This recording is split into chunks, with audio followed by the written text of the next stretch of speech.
அனஸ் முகமது அப்படிங்கிறவங்க கோயம்புத்தூர்ல இருந்து கேட்குறாங்க. என்னுடைய கேள்வி, எனது நண்பருடைய சகோதரர் மரணம் அடைந்து விட்டார். அவர் கடனாளியாக மரணம் அடைந்து விட்டார். அவருடைய கடன் பொறுப்புதாரியாக எனது நண்பர் உள்ளார்.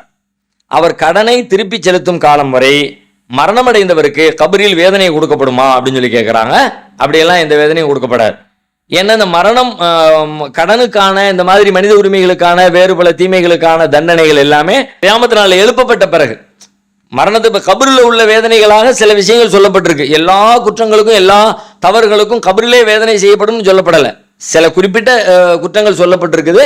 மற்ற எல்லா குற்றங்களும் விசாரணைக்கு பிறகுதான் தண்டிக்கப்படும்.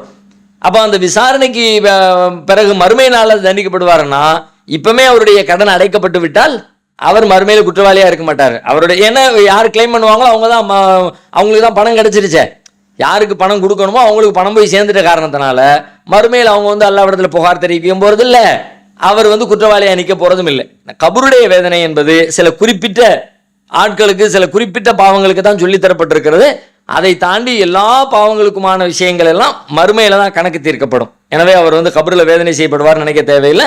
முடிந்தவரை விரைவாக, ஏன்னா இவர் மூத்தா போயிட்டாருன்னா அதுக்கப்புறம் அவருடைய கடனும் அடைக்காம நான் பொறுப்பேற்றுக்கிட்டேன்னு சொன்ன இவருடைய பொறுப்பையும் இவரை நிறைவேற்றாம 1-2 குற்றங்கள்ல ஆளாகிற நேரிடும். அதனால முடிஞ்ச வரைக்கும் விரைவாக அந்த கடனை அடைப்பதற்கு ஒரு முயற்சி எடுக்க வேண்டும் என்று மட்டும் நாம புரிந்து கொள்ள வேண்டும்.